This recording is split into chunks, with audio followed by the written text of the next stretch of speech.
ये चैनल बस। ओके, को इम्यूनो प्रेसिपिटेशन क्या होता है? को इसको वर्ड में ही सब कुछ छुपा हुआ है। तो देखते हैं ये को वर्ड कैसे है बना है। ठीक है, डेफिनेशन क्या है? A variation of immunoprecipitation used to study interaction of a primary antigen with other protein और न्यूक्लिक एसिड। क्या कहना चाह रहा है? इसमें आया है प्राइमरी एंटीजन का यूज। तो a variation of immunoprecipitation used to study, अलग अलग तरह के इम्यूनो प्रेसिपिटेशन हम यूज कर रहे हैं किस चीज का? इंटरेक्शन के स्टडी के लिए प्राइमरी एंटीजन का विथ अदर प्रोटीन और न्यूक्लिक एसिड। तो इसमें ये सारी चीजें आ रही है, देखो कैसे। तो इसमें क्या है? ये एंटीजन भी प्रोटीन है, ये प्रोटीन है, न्यूक्लिक एसिड है, ये प्रोटीन नहीं है, बट ये जो अदर प्रोटीन तो प्रोटीन है। तो को precipitation immuno precipitation specifically study करने के लिए हम यूज करेंगे protein protein interaction physiological condition के अंदर। ओके, तो इसका प्रिंसिपल क्या है? प्रिंसिपल है conductor similar to the IP, जैसे आईपी हमने अभी तक करते आए हैं वैसे ही होगा। ठीक है, तो फिर वैसे ही है, तो इसमें ये क्यों पढ़ रहे हैं हम, वो भी देखेंगे क्यों पढ़ रहे हैं। तो इसमें टारगेट एंटीजन है, वो प्रेसिपिटेट करेगा यूजिंग स्पेसिफिक एंटीबॉडी, कोई भी अंतर नहीं है, same to same. Any anti any binding partner और associated protein complex that interact with target protein are coprecipitate. को मतलब दो साथ मिलके हो रहा है, कैसे? बाइंडिंग पार्टनर जो ये एंटीजन लिया है हमने, यहाँ पे हम किसका मतलब किसका डिटर्मिनेशन यानी कि किसका एनालाइज करेंगे? यहाँ पे हम एंटीबॉडी का या फिर अदर प्रोटीन का करेंगे। और हमारा जो हथियार है वो यहाँ पे क्या है? यहाँ पे हमारा हथियार है एंटीजन। और अभी क्या था इससे पहले वाली जो हमने पढ़ी थी उनमें, उसके अंदर था एंटीबॉडी, और उससे पहले वाले बहुत सारे पढ़े उसमें कौन सा हथियार था वो भी याद रखना। हथियार यानी वो जो हमारे हाथ में, यानी कि हम उसका यूज करेंगे टू गेट टू नो कि सामने वाला कैसा है, कौन है, एंटीबॉडी एंटीजन। तो यहाँ पे हमारा हथियार एंटीजन। ये क्या करेगा? पार्टनर यानी कि जिसके साथ भी इसकी बॉन्डिंग बन रही है उससे बाइंड करेगा, और उस बाइंडिंग प्रोटीन के साथ जो भी प्रोटीन है वो भी उसके साथ बाइंड करेंगे और इंटरेक्ट करेंगे, और सब साथ में मिलकर प्रेसिपिटेट कर जाएंगे। यानी कि ये एंटीजन था, ये बाइंड किया इस किसी स्पेसिफिक प्रोटीन के साथ, और इस प्रोटीन के साथ भी बहुत सारे प्रोटीन अटैच है, तो ये सब सारे मिलके क्या करेंगे? प्रेसिपिटेट कर जाएंगे, पीपीटी बनाएंगे ना। ओके, इसलिए इसको को प्रेसिपिटेशन बोलते हैं। एक चीज ये समझ आ गई। और देखते हैं, many protein protein association remain intact under undenaturing condition during cell life. क्योंकि हमने सेल लाइफ तो किया है बट डीनेचर नहीं किया, तो ये नॉन डीनेचरिंग कंडीशन, यानी कि जो चीज जैसे थी वो वैसे ही रह जाएगी, वो टूटे फूटेगी नहीं। डीनेचरिंग का मतलब ये डीएनए को डीनेचर कर ले, यानी कि डीएनए के जो दो स्टैंड है उनको अलग कर रहे हैं। तो यहाँ नॉन डीनेचरिंग कंडीशन है, कोई भी हम जो प्रोटीन प्रोटीन 10 प्रोटीन एक साथ जुड़े हुए हैं तो वो जुड़े ही हैं उस सेल के अंदर। हम बस सेल को लाइज किया है, यानी कि सेल को तोड़ के उनको बाहर निकाला है। ठीक है, फॉर एग्जाम्पल एक एक्स प्रोटीन है, इम्यूनो प्रेसिपिटेट करेगा, वो प्रोटीन वाई के साथ अटैच है, stable associate with x may be also precipitate, वो भी प्रेसिपिटेट इसके साथ करेगा। जैसे मैंने बताया वही है, इसमें कुछ अलग नहीं है। Use to test whether two protein of interest are associated in vivo. ये किस लिए यूज करते हैं? कि कोई भी दो प्रोटीन है वो नेचुरल कंडीशन में एसोसिएट रहते हैं कि नहीं रहते हैं। यदि वो एसोसिएटेड रहते हैं तो को प्रेसिपिटेट करेगा, नहीं रहते हैं तो नहीं को प्रेसिपिटेट करेगा। बस ये जानना होता है इसके अंदर। एनालिसिस क्या करेंगे? जो इम्यूनो प्रेसिपिटेट ये बन गया है इसको फर्दर है, मतलब इसके बाद हम इससे और कुछ जानना चाह रहे हैं तो उसके अकॉर्डिंग जैसे फ्रेगमेंटेड बाय एसडीएस पेज के साथ मिलके आगे की स्टडी करवाएंगे। एसडीएस पेज क्या करता है? क्या करता है? कुछ ना कुछ करता होगा, इसको हम बाद में आगे वाले क्लासेस के अंदर और कवर करेंगे। ठीक है, अभी जो मैंने जैसे बोला प्रेजेंट में जो चीज कर रहे हैं उसी पे फोकस करना है, ना पास्ट में जाना ना फ्यूचर में। ओके, नेक्स्ट टेक्निक है हमारी CHIP एंड RIP। ठीक है, बहुत इजी इजी है। तो इसका नाम क्यों पड़ा ऐसा CHIP? IP तो हम पढ़ रहे हैं कि इम्यूनो प्रेसिपिटेशन, CH का मतलब है यहाँ पे क्रोमेटिन, और R का यहाँ पे मतलब है RNA। ओके, तो पहले हम क्या पढ़ेंगे? ऑब्वियसली जो पहले लिखा हुआ है CHIP, क्रोमेटिन इम्यूनो प्रेसिपिटेशन। तो इसको पढ़ने का पर्पज क्या है? इससे हम आइडेंटिफाई करेंगे जीनोमिक रीजन को, यानी कि डीएनए से बाइंड प्रोटीन कौन कौन सी है, जैसे कि ट्रांसक्रिप्शन फैक्टर है, हिस्टोन्स है।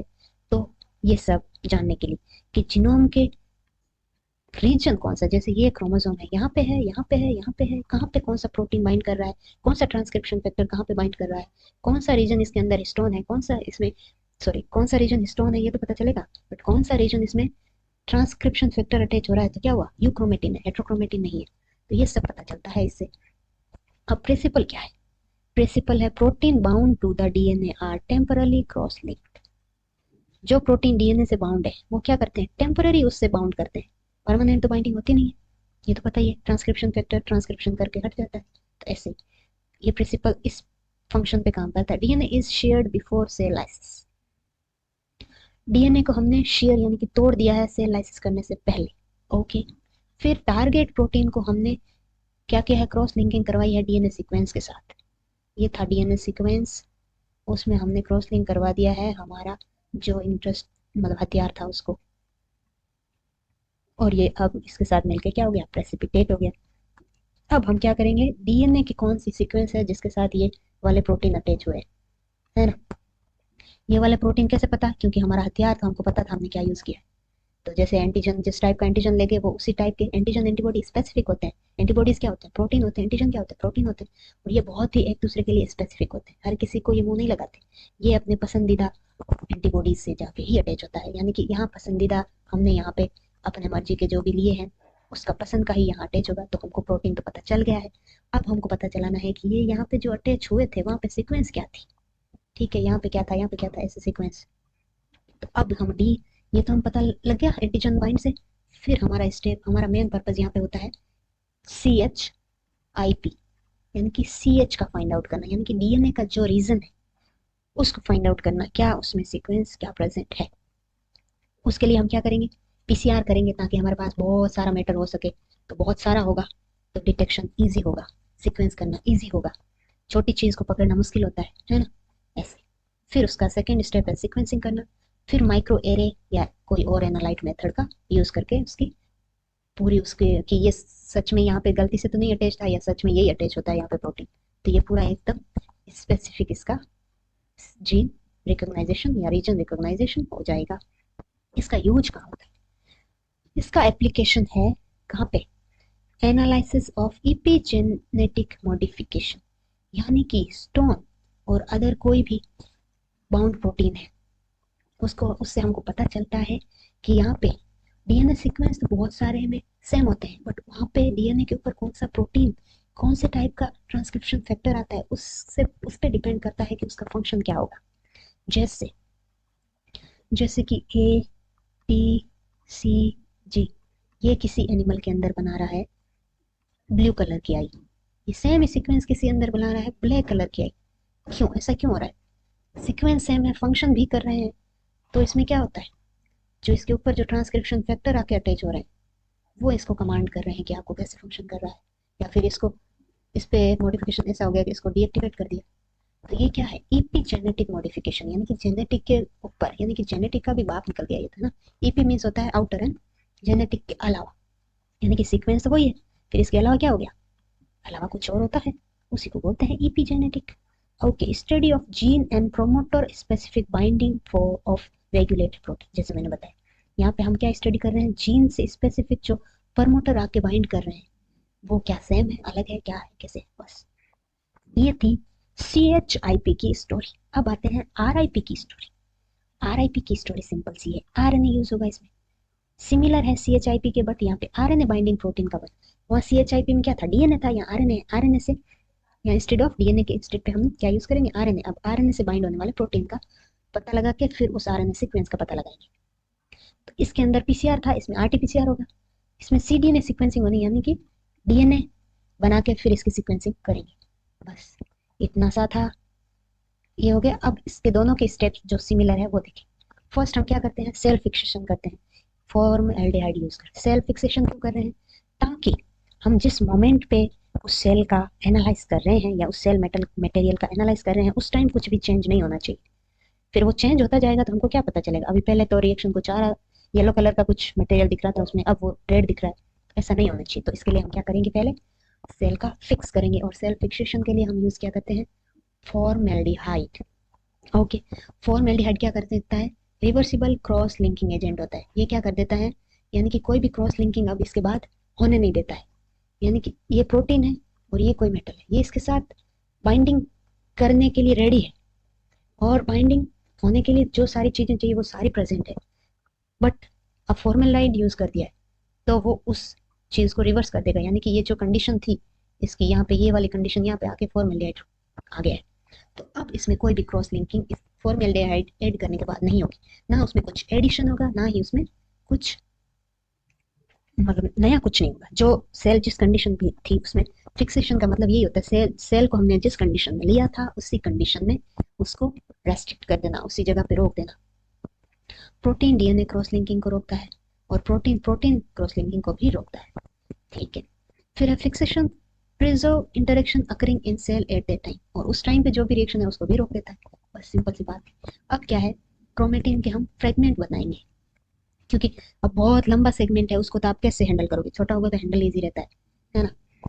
छोटा होना चाहिए, साइज इतनी छोटी नहीं कि बहुत ज्यादा कम हो जाए, छोटा बट अमाउंट में ज्यादा, वरना ऐसे अमाउंट कम है और छोटा है तो हमको मिलेगा ही नहीं कि उस मैटर के अंदर वो कहाँ है, इतू सा है तो वो कहाँ मिले, यानी इतने बहुत सारे है तो हमको मिलना इजी रहता है। बस that's it. Next, cell line release chromatin. अब सेल लाइज क्यों करते हैं, ताकि उसके अंदर जो क्रोमेटिन था उसको निकाल सके हम। Chromatin is fragment, fragment chromatin को हम फ्रेगमेंटाइज कैसे करेंगे, उसके टुकड़े टुकड़े कैसे करेंगे, उसके लिए हमारे पास क्या होगी, कैंची होनी चाहिए। कौन सी, ये मोलिकुलर कैंची है। सोनिकेशन, यानी कि इसको इतना वाइब्रेशन देखेंगे वो खुद ऐसे वाइब्रेट या डर डरा के टूट जाएगा। या फिर उसको ये एंजाइम देंगे, रेस्ट्रिक्शन एंजाइम जो भी एंडोन्यूक्लियस एक्सोन्यूक्लियस जो भी होते हैं, एंजाइम की यूज से और सोनिकेशन के यूज से ऐसा करते हैं। ओके, थर्ड स्टेप है इम्यूनोप्रेसिपिटेशन। ये सब प्रेसिपिटेशन से पहले के जो फंक्शन, मतलब पहले की जो हम तैयारियां थी वो करिए। अब precipitation, antibodies and against specific gene regulate protein are use, purify DNA protein complex. क्या करेंगे इसमें, इसमें जो हम एंटीबॉडी यूज कर रहे हैं, कोई भी सेल के अगेंस्ट एंटीबॉडी है तो उसके लिए तो वो एंटीजन होता है। तो यहाँ पे जो एंटीबॉडी हम यूज कर रहे हैं वो क्या कर रहे हैं, उस जो भी ये डीएनए से अटैच प्रोटीन था उसके लिए स्पेसिफिक है। बस only DNA covalent cross link to protein is capture. जो ये डीएनए इसके साथ कोवलेंटली क्रॉस लिंक होगा वो यहाँ पे हम अलग कर लेंगे। ठीक है, river cross link and DNA purification. River cross linking कैसे करेंगे, इस प्रोटीन को यहाँ से हटाना है, क्योंकि हमको अब सिर्फ और सिर्फ डीएनए का सीक्वेंस देखना है। इस एंटीजन एंटीबॉडी की वजह से हमको प्रोटीन का सीक्वेंस पता चल गया है, यानी कि प्रोटीन क्या है वो पता चल गया है। अब हमको डीएनए का सीक्वेंस देखना है, तो इसको प्यूरिफाई करने के लिए हमको अब ये क्रॉस लिंकिंग को रिवर्स करना पड़ेगा।